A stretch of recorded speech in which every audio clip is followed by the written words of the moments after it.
I'm not ready to make a decision on this item today. I've asked for legal counsel, and our legal counsel there wasn't an answer. Um, so I'm going to ask to defer this, that for everybody else to go ahead and speak. But if you could fill us in on what, or fill the other commissioners in on what this is. Sure. This item is a PUD. Currently, the property zone is R2, and they're wanting to rezone it to a PUD. Probably the easiest thing to do as far as the description is just to read the concept from the PUD itself. By the existing zoning for a nonprofit organization to provide a short-term retreat, generally defined as a 3-night on-site stay for single-parent families, foster families, ministers and staff, and anyone that has experienced and seeks to process a personal tragedy, with the requirement that guests complete a screening process. The screening process for guests includes universal background checks for adults and parental referral partner verification of comprehensive behavioral history for minors to ensure guest and community safety.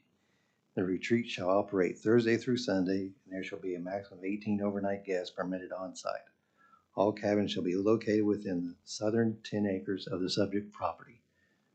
The PUD itself makes up a total of 20 acres. The northern part, there's a pond there. They would use that as the recreational area.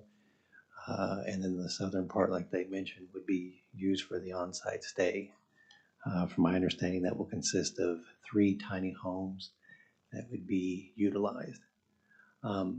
This property is located off of Triple X Road, east of Triple X Road on Northeast 234th or Sorghum Mill. The Planning Commission, they voted to approve the item. There was one, the commissioners that voted to deny it. The other 3 voted to approve it. There was quite a few people there at the Planning Commission to discuss or to support the item. And there was also the adjacent property owners and beyond in the area there that were there to protest it. So I think the majority of the people that are here today are to speak for the applicant, and there are several people here that are to speak against it. I think the concerns as far as the adjacent property owners are safety as far as security for the people that are staying there, noise, hours of operation, being able to visually see it from their personal property, traffic there in the area. Those are the main concerns that were brought up in the meeting as far as what they were against. That's all I have, unless you had any particular questions for me.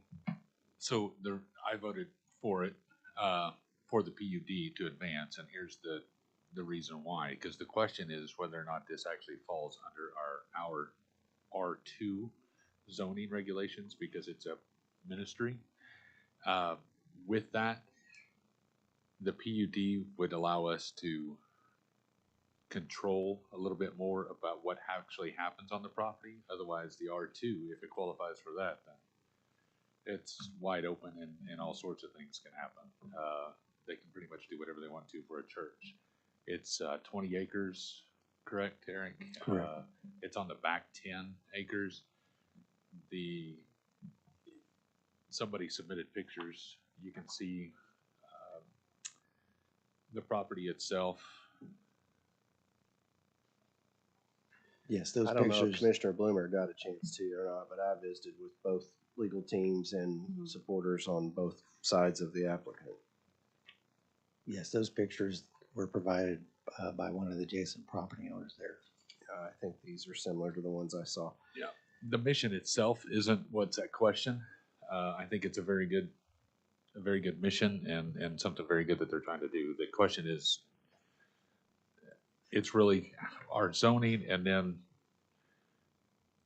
the fact that it's in at least 2 property owners' backyards. Well, we have several people who have come today, and I know it's always an effort to come downtown and the parking and the security and whatever. So would you care to, given Commissioner Davidson's request for a deferral, I'm sure that's what will take place. Do you care to still speak? I haven't JT Langston. And you don't have to if you don't want to, but I wanted to make sure everybody didn't take an opportunity to come down here and then didn't get a chance to say it. You can obviously wait till the item comes back up, or you could speak today. Or Mr. Box. Yeah, sure. David Box, 522 Colcord Drive. Our team will wait and say. Now, I do have a question. When that next meeting would be? So every 2 weeks on Monday is when we meet. Okay. Could every other week, but we've got a special coming up, but I don't think it'll be resolved by that point. Okay. Could I have a conflict on the next meeting? Could we put this out to the April 3rd meeting? If that's not an issue for you all, I'm fine with that. I mean, we would obviously prefer to have it heard, but understand that there Okay. are additional questions that need to be answered. Mr. Work, that's okay. When is our next, we have a special on Friday. Yeah, I don't think the question will be resolved. Okay. Okay. I'll just, for the record, since you've signed up, I'm going to read your names. You don't have to come forward if you want to waive your chance to speak this time. JT Langston, Brandy Langston, Tim Kinnemer, Mick Snyder, obviously Kelly Work, and Mr. Box. And I don't know if this is on this issue because it doesn't specifically say item 29. It says children's behavioral health, but Randy Dow. Yeah, that's good. That's a Separate item. Okay, I just wanted to be sure. Anyone else who's come down here for item 25 care to address this at this time? Okay. Commissioner, you have a motion? Motion to defer to April 3rd. April 3rd, 9 a.m. Yep. Okay. I'll second. All in favor, say aye. Aye. Thank you, everybody who's come. You don't have to stay, but you're welcome to stay. I would.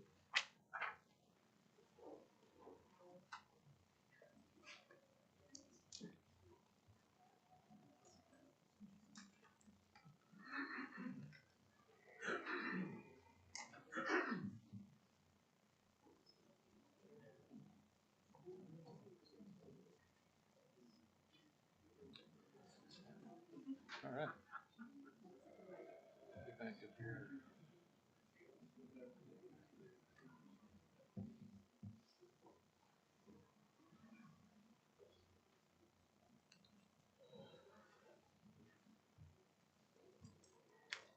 Okay, ready to return back to the regular order of the agenda. Item 12. This is the action possibly regarding the reversal of the previously authorized funding for Emergency Operations Center.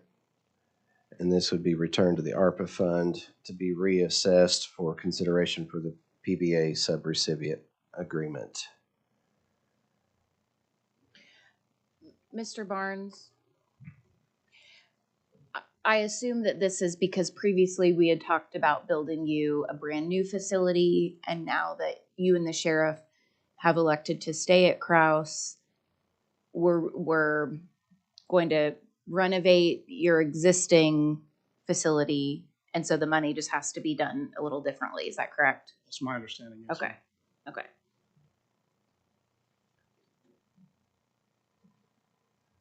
So today we're just voting to return the money to the main ARPA account, and then we'll reassess how we spend it in the future for Mr. Barnes. Okay. Is that your motion? I'll move approval. Second. All in favor, say aye. Aye. Thank you, Mr. Barnes.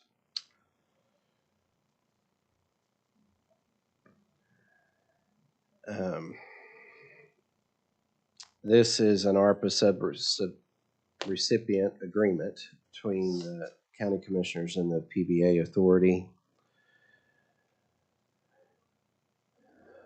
Is there any questions about this? I just want to make sure that this includes 5 items. Is that correct? I believe that's right. Okay. Emergency Operations Center at Kraus, elevator replacement in ICB, elevator replacement in Metro 1 and 2, and then camera upgrades to the sheriff's camera system. Okay. This all goes to the PBA. Okay. I'll move approval. Second. All in favor, say aye. Aye. This is to do a parking lot at OCCC that they're paying for the expenses and we're providing the service. Is there any questions? If not, I'll take it. I'll move it. Second. All in favor, say aye. Aye.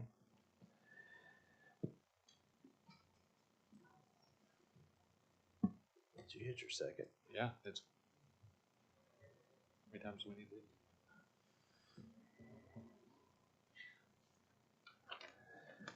Okay, and item 15 is, this was previously announced, but this is the formal receiving of Amy Martin's resignation from the Planning Commission effective February 26th. So we actually got it in writing, and so we thank her for her service. She's moved to the Edmond city limits and is no longer in the unincorporated area, so she could not serve any further. I moved to receive it, and Miles apparently seconded it, and all in favor say aye. Aye. Okay, item 16. Mr. Freeman, Mr. Cunningham, give us good news. It is good news. It really is. Good news from participation standpoint, good news from the final results. So with that, I will turn it over to Mr. Cunningham, who will go over the details of what happened this morning. Okay. Thank you, Mr. Freeman. Commissioners, pleasure to be here this morning. As you know, we've been working towards selling the first phase of the bonds for the new jail. That occurred this morning when we sold $45 million of bonds via competitive sale. And we had 13 bidders actually sign up to submit bids this morning early. We actually received 7 bids. The winning bidder is BOCC Financial Securities, subject to your consent here in a moment, at a true interest cost of 3.2313%. The cover bid came in from Messero Financial at a 3.253%. And then the high bid, just because I want to say it, was from Huntington at a 341. So we had some other bids in the middle. The good news is we received bids from Robert Bayard, Piper Sandler, Wells Fargo Securities, Jefferies, and Huntington. So we had a lot of participation from large firms in this transaction. So we're delighted to be here. I want to acknowledge the work starting with Butch and Christy. I don't know if Micah is in here from the county clerk's office. There she is. And Jessica, who's your chief of staff, who all provided great support to the transaction. I want to acknowledge Micah in particular because she's been in her job for just a few months now, and she got trial by fire and just did an outstanding job. So I also want to acknowledge Jared and John Michael, who are here, and one of you guys would like to say anything about the next item, I'll be happy to yield to you. Thank you. Thank you. Morning, Commissioners. So you should have a copy of the minutes that have been updated that reflect all of the bids that were received for item number 16. So at this item, will just require action to receive those bids, as an update. Here we go. Sorry.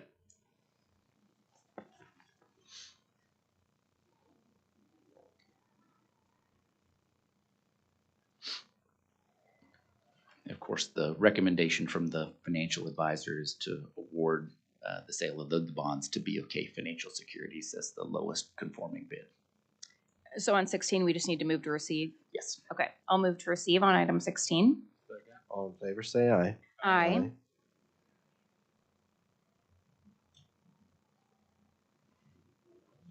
And item number 17. Shouldn't they award in addition to receive? Oh, yes, should be to award if you want to make an amendment to. This is for item 16. Yes. Okay. So I'll move- award the bid to BOCC. I'll move to receive the bids and award the item to BOCC Financial Securities. Yes. Thank you. Second. All in favor say aye. Aye. Thank you for making sure. And item number 17, Commissioners, is the actual issuance of the bond resolution itself. I'll move to approve. Second. All in favor, say aye. Aye. We currently contemplate closing on May the 2nd. That's when funds will be available to the county. Thank you all. Terrific. Thank you. Big day in Oklahoma County. I want to mention one final thing, and I apologize to John for not mentioning this, but the county is represented by co-financial advisors, myself with D.A. Davidson and Company, and John Wolf with Municipal Finance Services of Oklahoma. I can't tell you how grateful I am to have had John as a co-financial advisor. He's just been a great help and could not have accomplished all this without him and the assistance of his firm. So I wanted to acknowledge that publicly as well. Thank you very much. Thank you very much. I'd like to kind of summarize just by saying what basically you all have done this morning. You might recall by a vote of the population, we have up to $260 million on the structure of the new jail. One of the $45 million that you passed today is for two primary reasons. The first is to buy the land. And of course, you received the bids this morning. And the second thing then is to bring on an architect, to literally draw up the plans. So 45 million, that remains 215 million that is still in the bond issue. And we will be looking to award that as these steps continue. As the chair said, this is a good day. It really is. So we're off and running. Thank you. Thank you. And Mr. Cunningham, thank you. You've led the team, and I appreciate it very much. You're always very thorough in making sure we were kept in the loop, and we got good rates today, so thank you very much. Okay, item 18 is my annual cookout at the Oklahoma County District 2 barn. This is where we honor the emergency service workers and the Shine participants. No questions, I'll move the item. I'll second. All in favor, say aye. Aye. HR, some of our employees of the month.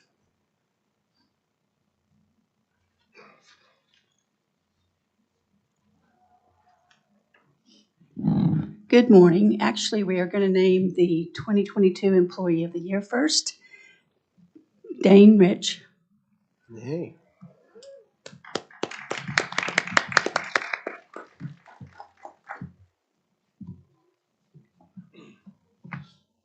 Tell us about your boy.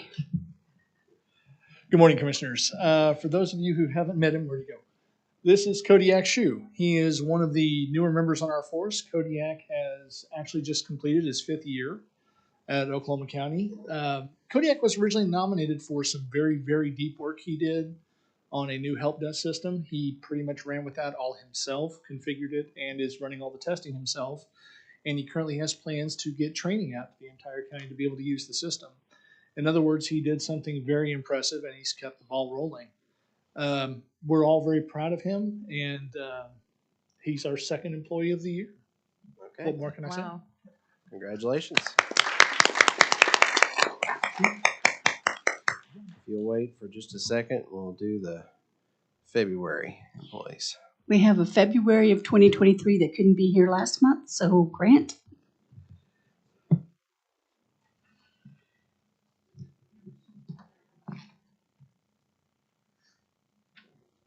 Good morning, Commissioners, and thank you for the opportunity to be here today and read this nomination for Natalia. It is a pleasure to nominate Natalia Dalton to be this month's BOCC Employee of the Month. Natalia continues to be an advocate, believer, and supporter of the clients she serves. I have the ability to watch and observe Natalia on a daily basis, and it is obvious that she truly cares about the well-being of everyone involved in the pretrial process.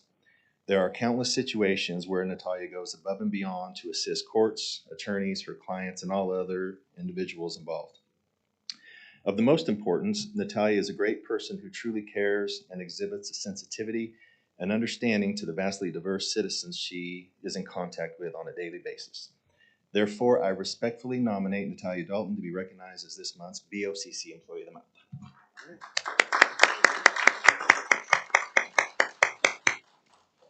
Motion to approve. Second. All in favor, say aye, and we'll Aye. take a photo with you all if you don't mind.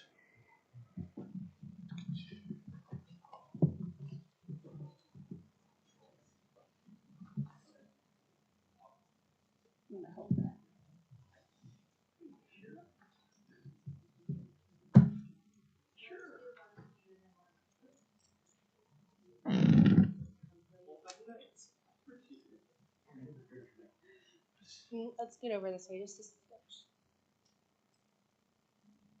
1, 2, 3. Okay. Ready?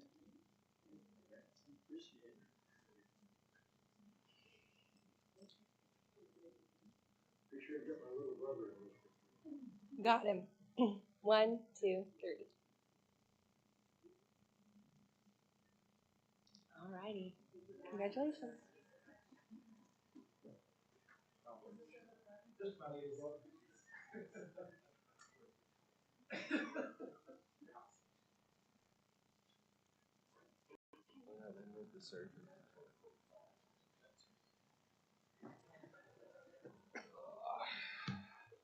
Okay, Hannah here? Yes, ma'am, there you are.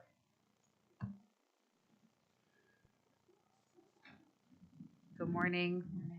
This is just a new contract with our new dietitian. Our previous dietitian couldn't continue to give us services, so we've got a new one, and this is just to approve the contract from now till the end of June.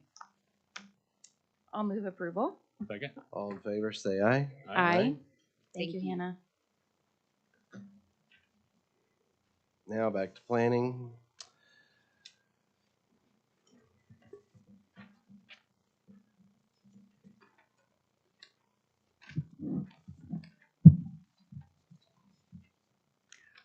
The first item here is a plat that was accepted by the Planning Commission. It's located on Coltrane and Waterloo Road. It's on the west side of Coltrane. The property itself makes up about 34 acres approximately. It's part of a commercial industrial PUD. The plat itself is going to consist of 5 lots. The largest lot, if I recall correctly, is 21 acres. And the smallest lot is 1.5 acres. There is water there in the area. Logan County Rural Water District serves that area to some degree. So they will have the ability to connect to that water supply if they so choose when that time comes. But that's all I had. Like I said, the Planning Commission approved it, and they're just creating a plat. Okay, Motion to approve. Second? all in favor, say aye. Aye. The next item is for a special use permit. The special use permit is located on Horseshoe Road, which is off of west of Western, south of 220th. It's a neighborhood. All of those lots in that neighborhood are approximately 5 acres. There are some that are 2.5 acres. In this particular case, the special use permit, they wanted to dedicate a portion of their property where they had an outbuilding for kind of an event center. They were going to use it for more Bible studies, worship, services, training, seminars, holiday activities. That's what they wanted to utilize the structure for.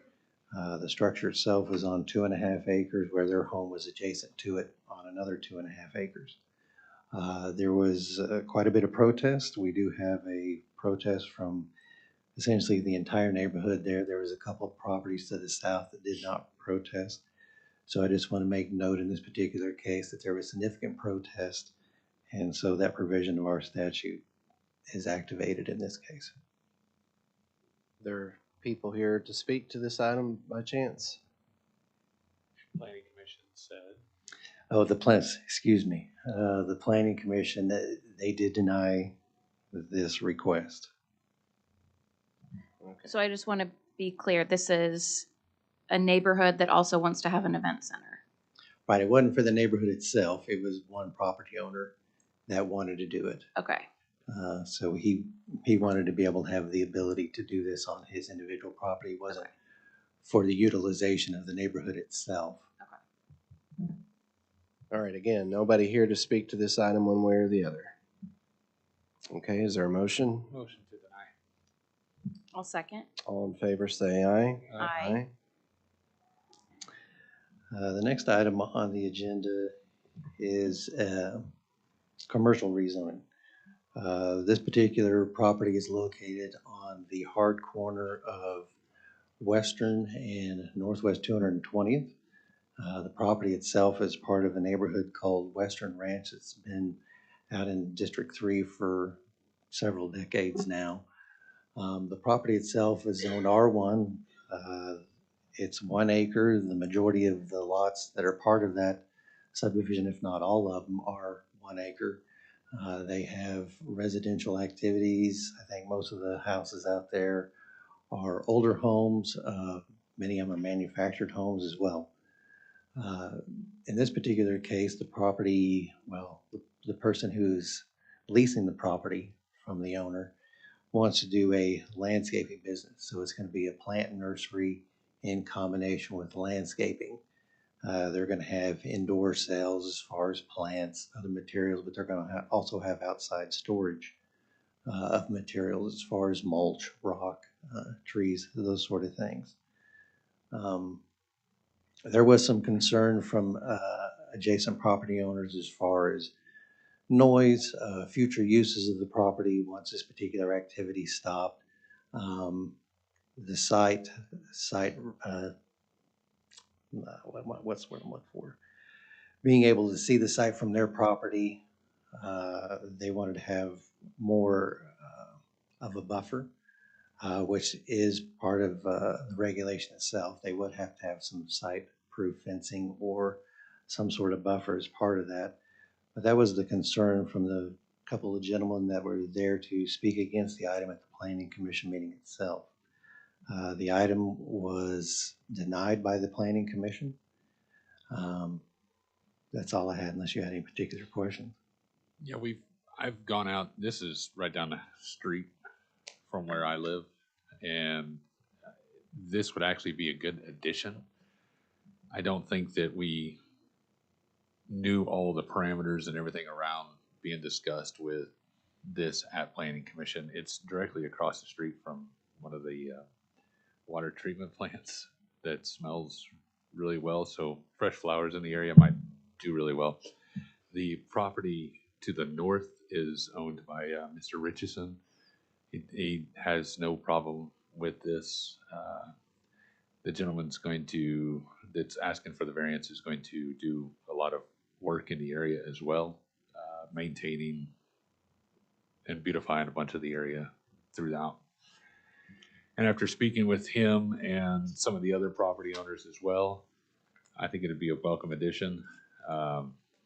And my motion will be to actually approve the commercial. He is going to have to go in front of Board of Adjustments once we approve the commercial. Is that correct?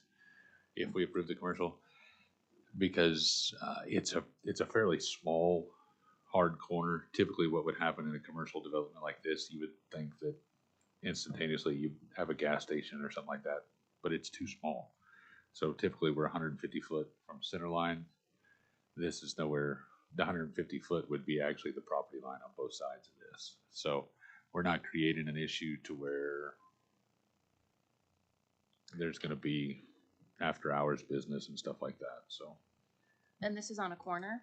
Right, it's on the hard corner itself. The applicant himself had brought a presentation that he would like to present. I don't know if the gentlemen that were at the Planning Commission meeting to speak against the item are here today, but just wanted to make you aware that he did have a presentation that he wanted to show. Are there any people here to speak to this item? Okay, you want to come forward? Yeah, come on. Either way. Either way.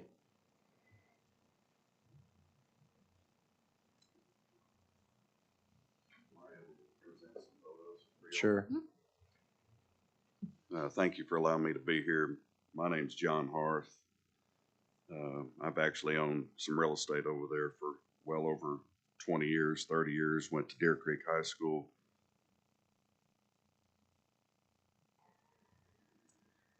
That's correct. These are just some photos.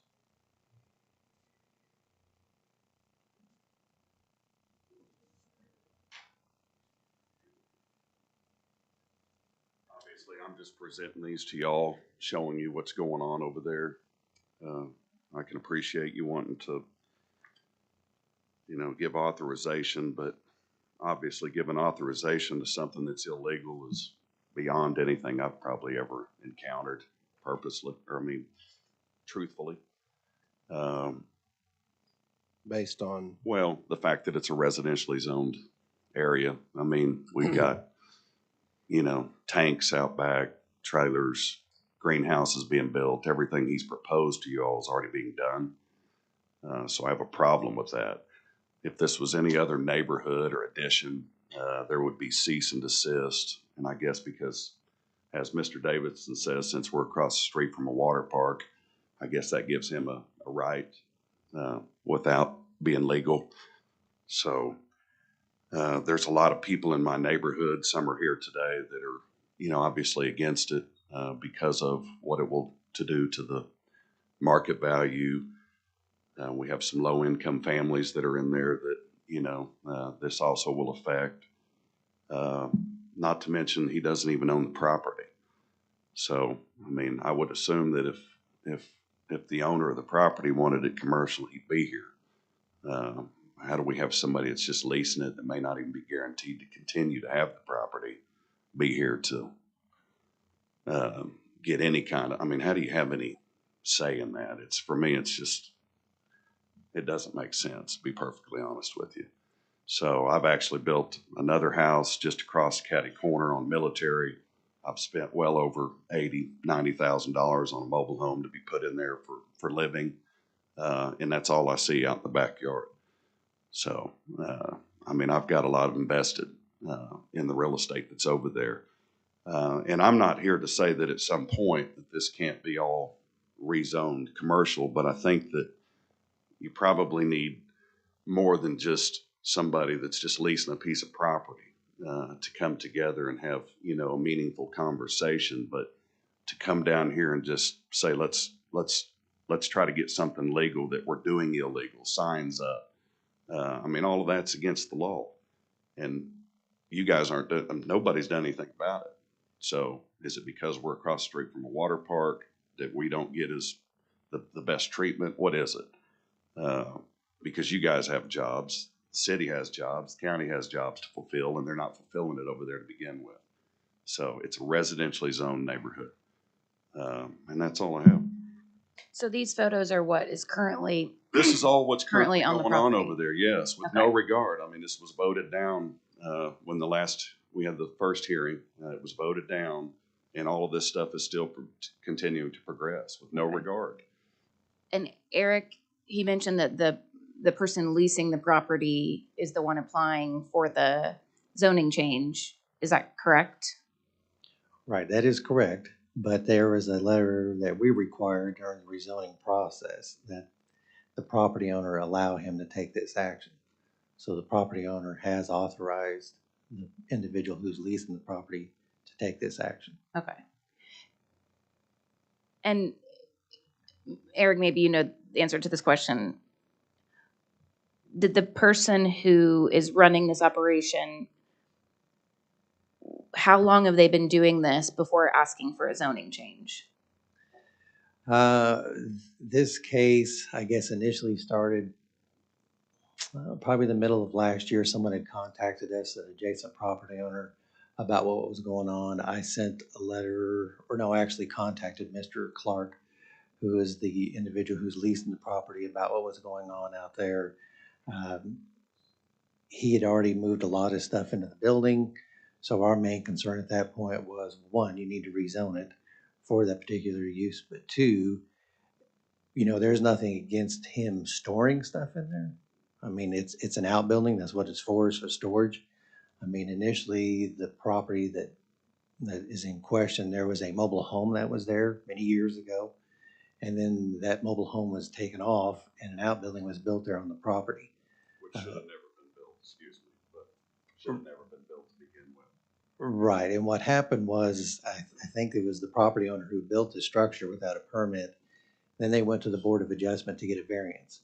The Board of Adjustment granted them a variance, so the outbuilding that you see there today is what came out of that process. And what they actually did was they brought in a single wide mobile home and stuck it behind the building and never put electric to it. And basically, it was all done hogwash, Okay. which should have never been done to begin with, to be perfectly honest with you. So that's how we've gotten to where we are today as far as contacted him about what was done, the process that needed to go through to move forward.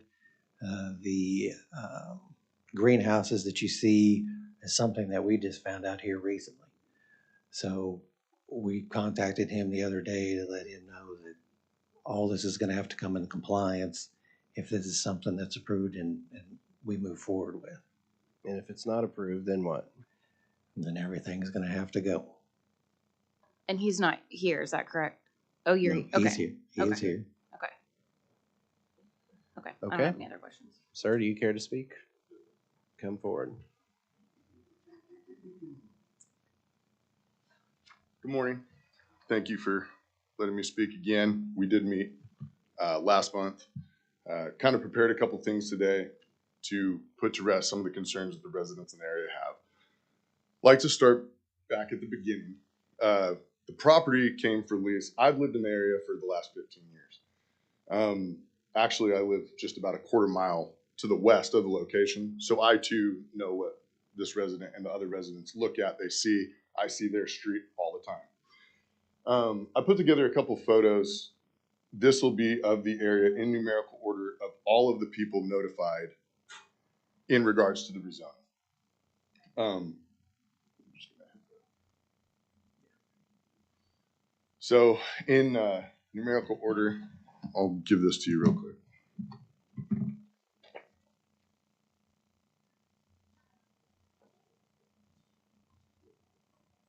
Thank you.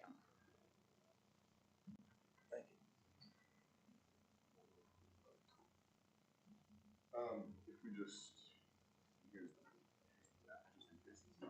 Okay. Okay. so again, in order, going down Military, this is directly to the west of my property that is in question. And I'd like to start back at the very beginning with the comment about what the property was and doing anything illegal. My company, I employ 50 employees at my landscape company. This is not for the landscape company, never has been. My primary location is off of Kelly and Simmons. We're in Logan County. It's where 90% of our operations take place. This building, the owner and I have done business together for several years, and I have a 10-year lease on this property with the option to buy when he goes to sell. It's in a trust. He will not be selling it in the next 10 years.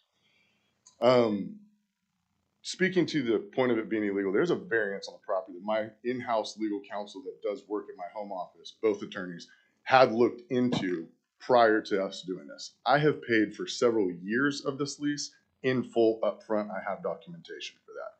I'm not going anywhere for the next several years. Before we moved to the property, we looked to see what it was actually zoned. And we noticed that it was zoned residential with a variance for storage. At this point, I am looking to build a headquarters for all of my businesses. I cannot find the property at this time. Therefore, we use this for the overflow for our landscaping. This is basically going to be like housing heavy equipment inside the warehouse, stuff like that. Once we got out there, it made sense to us to be able to store some of our plant material out there as well. So we did contact Eric with the county and did start to see what we were and weren't allowed to do, kind of feel it out. Over the course of a year, this is where we developed. This is where we came to. Basically, we open up the property. We come in contact with the locals. Again, I live a quarter mile up the road. I take care of almost $500,000 in contracts of surrounding areas in the Deer Creek. We go to Deer Creek. My children go to Deer Creek. People start stopping in and start to realize that we're cleaning the property up. It looks nice, right? We're cleaning it. We're maintaining it. What are you guys going to do here? Well, we're eventually going to end up selling plant material if allowed to, right? So we move to rezone. This is how we get to today. Also, too, just real quick, the part of the hardwire, I wanted to point out the trailer that he had initially stated was behind the building. That actually was hardwired from OG&E. The entire system is still sitting out there. And since we've been doing all of this, we now know the lay of the land and where the circuits are and so on and so forth. So jumping forward to this is just a couple photos so you guys can see. This is current photos. This is taken within the last 4 days, last week. But just going down, this is what the surrounding area looks like. on Military that we back up to. You can see that the concern as we go through is about trailers, trash. It's about my fuel tanks. It's about seeing vehicles, I suppose. As we go down, there doesn't seem to be much regard for what's going on military where these properties are located to begin with. And I'd like to point out too, at the planning, I walked out not knowing how the process works. I didn't know that I could answer some of the questions, so I left. I did have this prepared at the first meeting. That was my first rodeo with this one. But out of 29 residents, 2 people showed up. This is the mobile home that is the $90,000 investment that backs up to the property. You can actually, in the back left of the photo, see the white part of the greenhouse, which he's correct. You can completely see it. There's chain link fence. I've had many conversations with Eric about what do we need to do to close that up, and I am willing to do whatever it takes to get that done. I promise you will not see that greenhouse when I'm done with it. But you can see he moved in with the trailer here, and this for the trash mobile home. Absolutely. So just like my property is under construction right now, and we're renovating it to fit our needs. You can see that for the last month, 2 months actually, there's been this pile of debris behind his property. And remember, I live just to the west of this, so out of my kitchen window, I look right here at John's investment. So this is what I see, because me too, I've put in several $100,000 into my property to renovate it. And here we are, and this is what's in debate. So again, this is the property directly behind us that is John's neighbor. You can see my greenhouse again. This is what it looks like though. So if we keep going down, this is the property to the south of us now. So now we're standing on the property that I lease right now. This is directly this is directly behind John's property and one of his properties.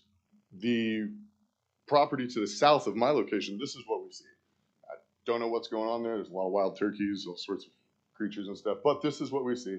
And this has been this way, like John said, for a long time. We've known that. And so my goal is to be able to come in here, clean something up, give the community something that we need desperately in Deer Creek. We don't have stuff like this. You have to go all the way into Edmond.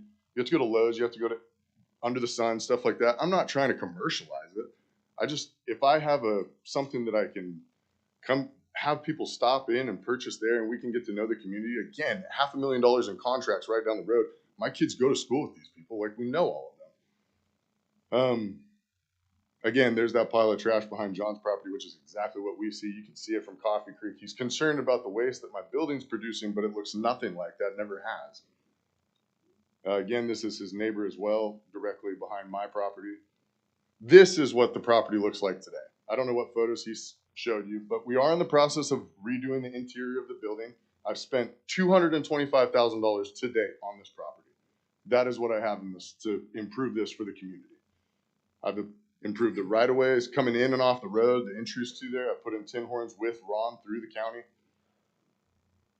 That's a functioning windmill with the actual well, so I thought that was cool. So we're going to have it redone. Obviously, you can see that there's some stuff going on right now, but the trucks that are there, they do have a parking order that they go into. Again, it is storage for those. They leave every day because it is storage. This is one greenhouse. There is another one that's going up directly to the west of it. There will be Christmas trees in the Christmas tree time. We're doing a Christmas tree farm, a pumpkin patch. There will be bistro lights. Last time we were here, there was a question about what the electrical poles were. It has nothing to do with electric. I'm running bistro lights from one side of the property to the next just to illuminate it in the evening time for those types of festivities. The trenching that you see that was called into question last time, that was irrigation. Again, I said that I'm trying to improve the property for the community. I've irrigated the entire property now, so the turf can actually look nice. It'll give a nice appearance to Deer Creek as you enter it. There's a couple things right there in the photo. Again, we're in the process of construction, so the poles and stuff like that, that will be moved, no problem. And I've also mentioned in the last meeting in our conversations leading to today, this fence line that you see that John is concerned about, I completely understand his concerns. I get it. I live right down the road. I will block that out and you will see nothing but trees. If that's what he wants to see. I mean, there's not a problem with it being rezoned. He even said that, but do it the right way. Well, it's not illegal. There's a variance on the property. I did my due diligence. I do with all of my businesses. I own multiple companies, and I double check everything before I do it. This is what I've done. He says it's okay to rezone, just the right way. We're doing it the right way. All of this stuff was, as far as the attorneys can tell, we're 100% in compliance with Oklahoma state law for what we were doing on the property given the variance. Here we are today. It's not a permanent structure. I can literally go to that, pick the pole up, and walk off with it tomorrow. So that's that. There was a couple questions.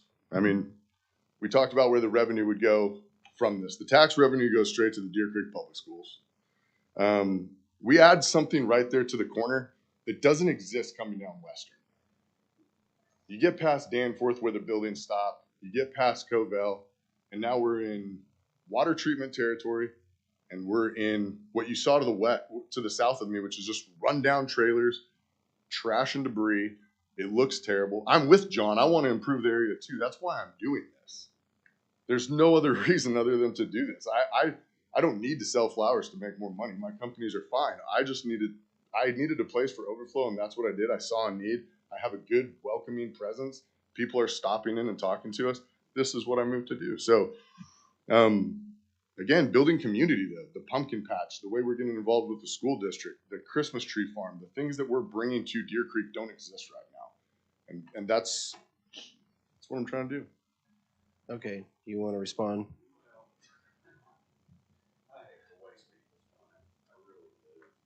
It's not a waste of time. This is a hearing, so it's your time to speak. This is what we do. Can you come up to the microphone? Number one, he says a 10-year lease, but if you remember in the last meeting, it was a 5-year. That's correct, because we needed. But you said 10-year. You said 10. Now it's 5. You said 5. Now it's 10. Again, everything you see there. I mean, having big trucks deliver stuff right out front. They don't have anywhere to go. Tree farm, Christmas tree farm, really? You got room to put a Christmas tree farm in there? There's no room. All these houses that he's showing you, some of those we've been dealing with you guys forever. The ones that's on the corner of Military that come right off of Coffee Creek Road, he's been doing illegal stuff there forever. We've called the city. We've called the county. He's buying cars illegally. He's selling them illegally. But you're showing the pictures of these properties. It doesn't matter whose they are. Let him speak. Yeah, it doesn't matter. You showed my nice property too. You showed the nice property across the street. You've shown a lot of nice properties. I can't help the fact that some of these people don't have the money to upkeep their properties. I can't. Does it bother me? Yes. But if we're going to start discussing making one corner lot commercial, then you better get the approval of everybody in that neighborhood, and then we're going to make it all commercial. That's the way that it's going to go, period. If that's what y'all want to discuss, then you'll probably have a lot more people down here to discuss it. You're still going to have people that are upset, and I'm speaking on their behalf because they're sick and they can't be here today. So go ahead. I don't. Well, we have some other citizens who want to speak. Live on my street. While you all you're coming up, Eric, I have a question for you. Is he with the variance that's been approved for his property, is he currently within the guidelines of his variance? I mean, you can use it for storage, yes. Okay. But from my understanding, at least from the individuals on the call that we got, you also have outside storage of vehicles. When I say storage, everything has to be contained within the building itself. Okay. So I don't know if the vehicles are being stored out there overnight or if they're just there temporarily and they're gone. I don't know the details of that. Okay. One of the things that they're kind of going back and forth is property maintenance. Oklahoma County does not have property maintenance regulations. So we deal with things the best we can with what we have, but that is one thing that we do not have. Okay. Thank you. Okay, sir. Can you Taylor state your Herndon. name? Taylor Herndon. I live at 22001 Military. On one of the pictures, as all this has happened over the past 5 months, whatever, I noticed this week at 22004, directly across the street from me, there's been a barn with an open, no door or anything on it. Well, now they've got it. I went over there and asked. Well, he's got chemicals and all kinds of stuff for spraying yards. Well, come to find out, it's the nephew's. The lady that owns it, it's her nephew. So, I mean, if we're gonna rezone, let's rezone it all commercial. I mean, he's doing that. John's got a business. I've got a business. We'll just make it all commercial. Then we do it the right way. Yeah. You guys do what I I'm mean- doing today, right here. You're not doing it the right way. That's the problem. Okay. Anything else you have to say?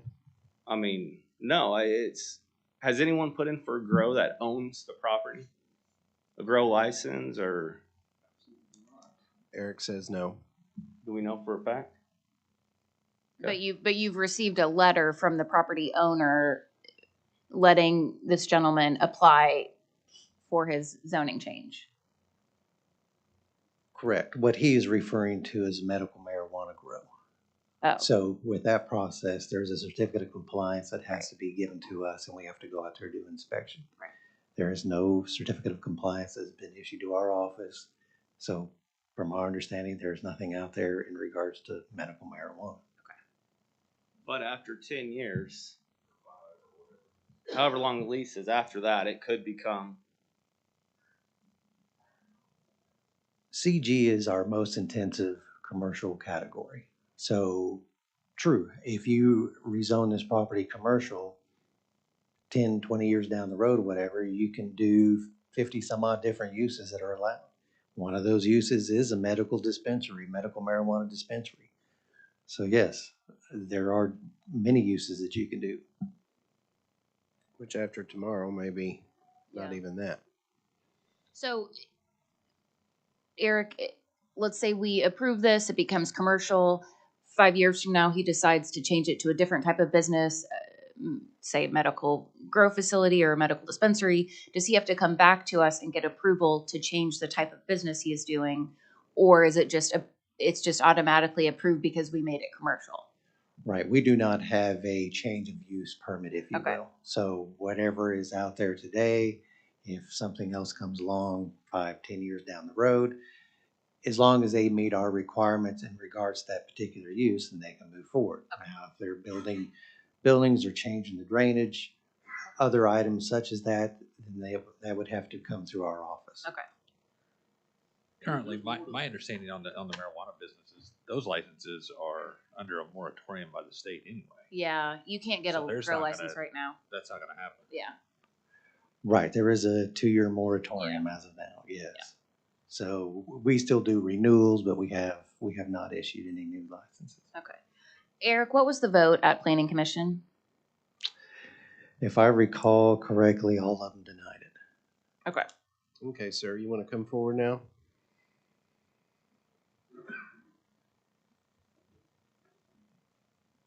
I got one question. I live at 21901 Military.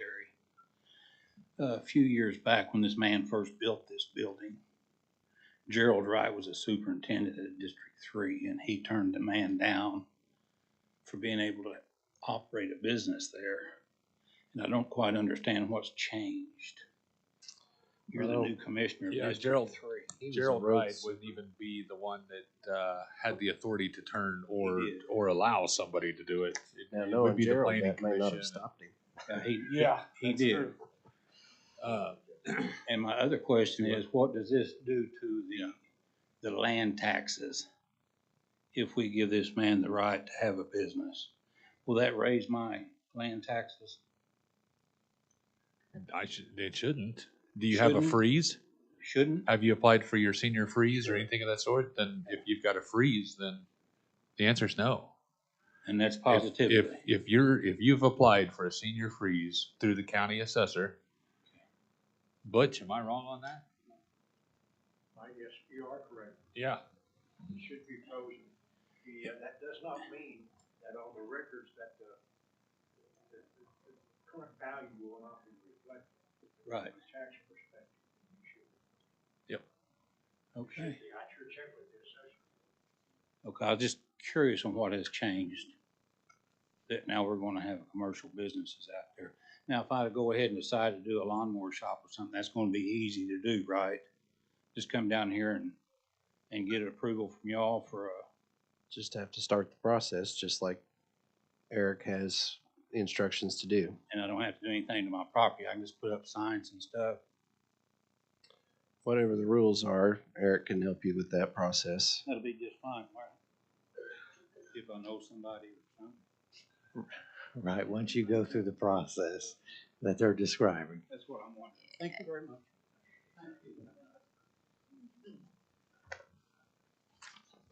Okay, any others to speak from the audience? You have anything else left to your presentation? I hear the concerns. Okay. I'm here for the community. I'd like to be able to do, like I said, I will, if Eric tells me I need to put up privacy screening, and you don't want to see anything inside that property from the west of me to the south of me, I will gladly put that up starting tomorrow. If it can be trees, I think they're more aesthetically appealing. I think it would add to the community. I will plant trees starting tomorrow. Tell me what I need to do to better this for the community. I'll do it. I'm invested in it. Okay, thank you for your time. Thank you. Any questions from you two? Yes, sir. I'm invested too. I own 2 acres there on military. I own 4.5 acres right across from the brand new 4th and 5th grade Deer Creek Center on Oakville that we already in Arthur. So I'm heavily invested in Deer Creek too, and in the future of Deer Creek. My kids go as well. I want things done the right way, not the wrong way. Okay. Commissioner, it's your district. You can see how difficult this one is. So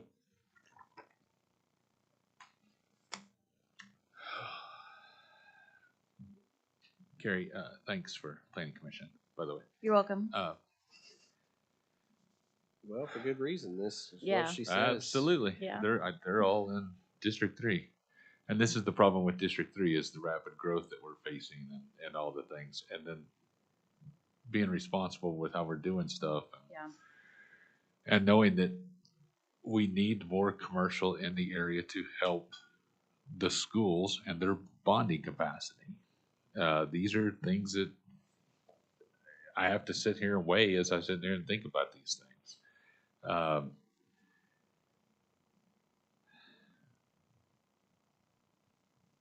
It's difficult as I drive through that neighborhood. I see skid steers and other people operating their businesses out of their homes, which is perfectly legal. So, I mean, we've got a lot of stuff going on in this area. A lot of growth is happening.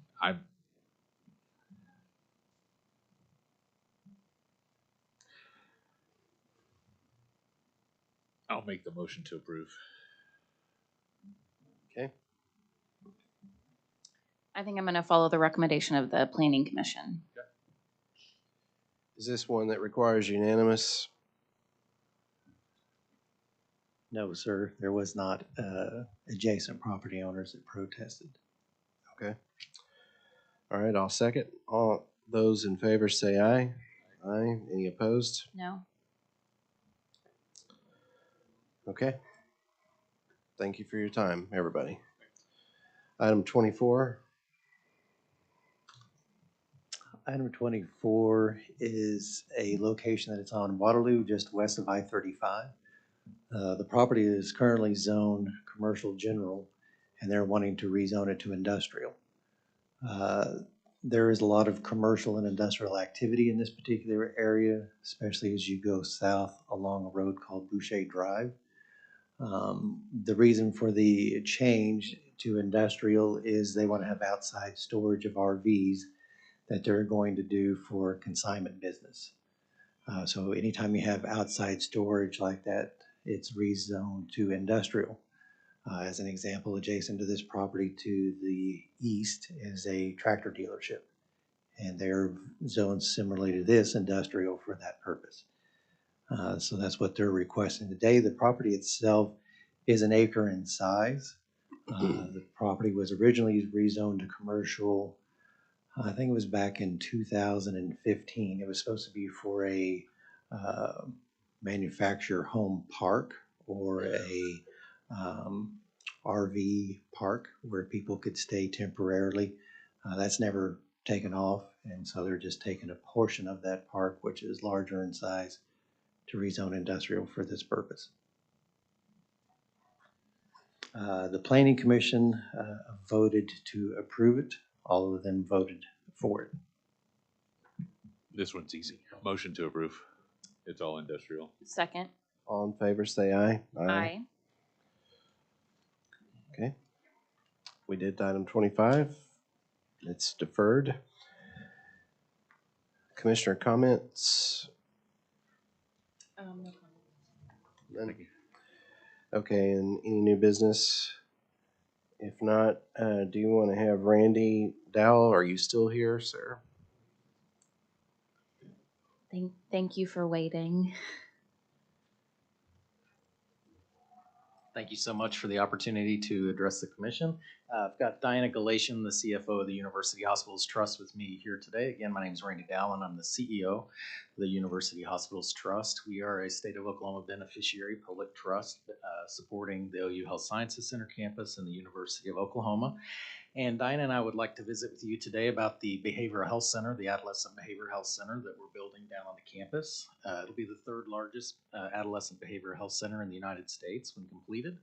And we are interested in partnering with the county and applying for some community development funds. Thank you all for your time this morning. As Randy mentioned, we think that this is a tremendous opportunity potentially for collaboration between the county and the groups that are on the OU Health Science Center campus in applying for federal dollars. These would be Economic Development Initiative funds that the federal government currently has potentially available for this coming year. This project would provide infrastructure that's needed to support the continued development down there on campus with a goal of spurring economic development both for the campus and the surrounding historic neighborhoods that are down there. The funds would be used to develop the infrastructure, including utility tunnels, some of the dirt work that's needed to make our sites ready for construction down there, and some of the street work and sidewalk work as well in those areas. We have a new parking lot planned for one of the sites, which is desperately needed for the campus. And then in addition to that, as Randy mentioned, we also have our big exciting project with the pediatric behavioral health facility that we are building. As he mentioned, it's going to be a tremendous opportunity for the campus and the state, providing 72 inpatient beds as well as an outpatient floor and parking facilities underneath. We feel that this facility is just desperately needed based on what we have seen across the state. The needs were there before COVID, but they escalated tremendously during that time period. We're seeing so many kids that we cannot find placement for, and we're just so excited to have the opportunity to do a facility that would be specifically for them on campus. I also think it's a lovely opportunity to utilize space that was historically, older buildings that were no longer in use, and really a disservice to the campus and the community there, where we've now been able to go in and take those buildings down. If we can receive these federal funds to do the infrastructure work needed and then put the new buildings in its place, it's really a benefit to the campus and to the surrounding community because we don't infringe upon that community and provide that benefit to them. So, Council, are you getting concerned about this being under public comment? Okay. They're just telling us about the project. Yeah. I don't know what you're looking for us. We wouldn't be able to respond to you in this forum without it being an agenda item. Right. So they were so I had a discussion with Holly Hunt, and I think Who's here? Commissioner Bloomert also did. This is more of a conduit for us to partner with the University of Oklahoma and federal government through Tom Cole's office and through Earmark. The funding would come to us, and we could possibly, I'll put an item on later, but it was passed once we found out about this. But I think now we're going, yeah. I think you all were just coming today to kind of publicly let us know that you're interested and what the project is, and we can take action in the next meeting, or maybe at the special meeting we can actually discuss this and take action. Exactly. We'd be happy to leave some informational documents with you. My concern has just been that I've, with this, been very, very careful and advised everybody to meet with commissioners individually or come to our public forums. And so I just don't want to do anything that looks like we're tipping the scales to one particular applicant. This isn't ARPA. Yeah, but I mean, just any of all of this, how people are approaching, there's a lot of that right now going on. So Happy to answer If any you want to hear them questions. some more, No. we'll No, no, it's continue. fine. I don't want to cut them off. I'm just getting uncomfortable. Would it be all right if I leave some information with you all for reading and would love to talk further if it's available? Yeah. Thank you.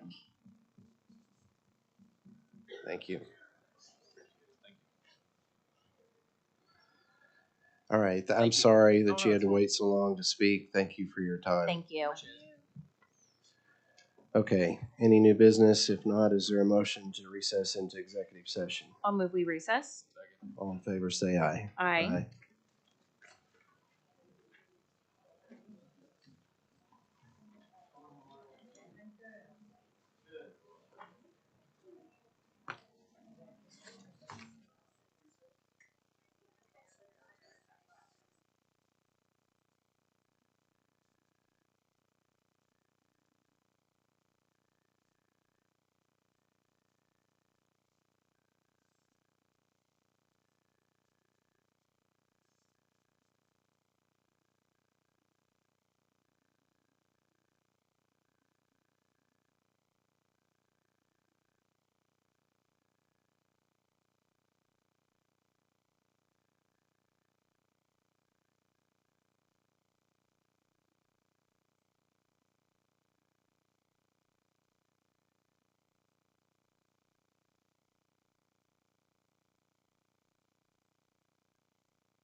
Okay, ready? I'll move we return to regular session. Second. All in favor, say aye. Aye. And on item 27, I move we proceed as discussed in executive session. Second. All in favor, say aye. Aye. Any other citizens to speak? Seeing none, is there a motion to adjourn? I'll move we adjourn. All in favor, say aye. Aye.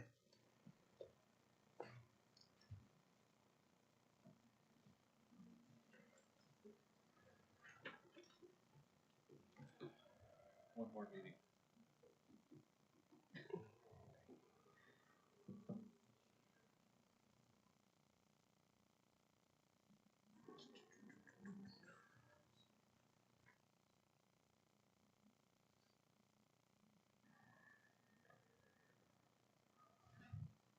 Maybe. There it is. Everybody in? I'll call the PBA together. It was properly posted on March 2nd. All three trustees are present. Is there a motion to approve the minutes on February 27th?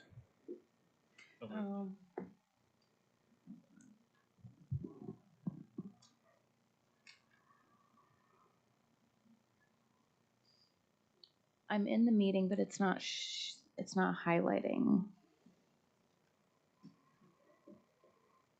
Did I do it wrong? Oh, join.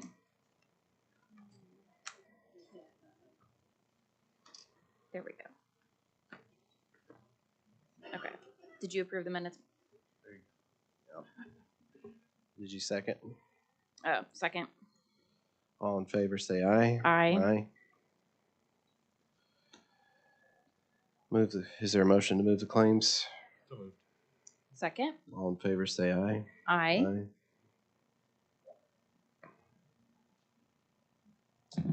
Chantel? Number 3 is a recommendation for selection for the lowest and best bid for P23420-05. This is for the ICB 5th floor demolition project. We received 5 bids, and I'm recommending award to the lowest bidder, Midwest Wrecking, in the total amount of $35,840. These were reviewed with Keith's office. And Midwest Wrecking has performed well over the years, different contracts that they've been awarded with Oklahoma County. And so I'm recommending award to Midwest Wrecking.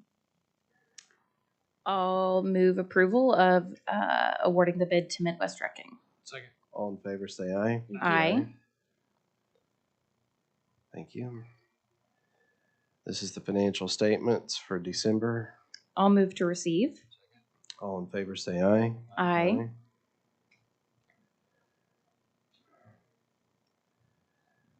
Parking contracts. Move to approve. Second. All in favor, say aye. Aye. Mr. Monroe. Item 6 is to discuss the possible rate adjustment for PBA properties. Historically, we have followed the increase, the previous year's consumer price index, which traditionally has been low, 1 to 2%, something in that order. This time, things have changed. The increase in the consumer price index for last year was right at 6.5%. Can you remind me when this will go into effect? Is it July 1st? Yes, the Okay. new fiscal year. Okay. We wanted to get this out early so those people paying those could include the increases in their budgets. Okay. I'll move approval. Second. All in favor, say aye. Aye. Item 7 has to do with a fire line that was abandoned and actually removed when Project 180 was under construction out here on Robert S. Kerr. This fire line serves Metro 1 parking, and Fire Troll, the contractor that we would intend to use, is on state contract. Okay. So the fire line was abandoned and removed. What is this item doing? This item is setting aside the funds to engage Fire Troll to replace that fire line. Okay. I will move approval. Second. All in favor, say aye. Aye. Item 8 is to appropriate $270,984.88 into PBA reserve. I'll move approval. Second. All in favor, say aye. Aye. Item 9 is the companion item recognizing the subrecipient agreement, the ARPA agreement, moving $11,388,258.01 into a project account within the PBA. I'll move approval. Second. All in favor, say aye. Aye. Item 10, I think Chantel can speak to if necessary. The parking garage system that we have with ski data is proprietary in nature. They only allow one electric company to provide any service repair parts of that. And so this is just according to policy to identify that as a sole source. And this, our policy states that's only good for 1 year, so we go back every year to kind of revalidate the information, and that's what this is. This is our second year declaring that Weatherby is the sole provider for those services and parts. So across the board for all of our vendors that are sole source, we have to do a renewal every year stating that they're sole source. Correct. Can it be anytime throughout the year, or does this end June 30th? This will end 12 months from now, so Okay. it's on the calendar year. 12 Okay. months. But So we this had time next year. nice feedback from this, right? When we switched over, this was a welcome addition. It's a popular system in the area as well, and Weatherby services all of them. Okay. I'll move approval. Second. All in favor, say aye. Aye. Any citizens for the PBA? If not, any board comments? Hearing none, is there any new business? If not, is there a motion to adjourn? I'll move we adjourn. All in favor, say aye. Aye.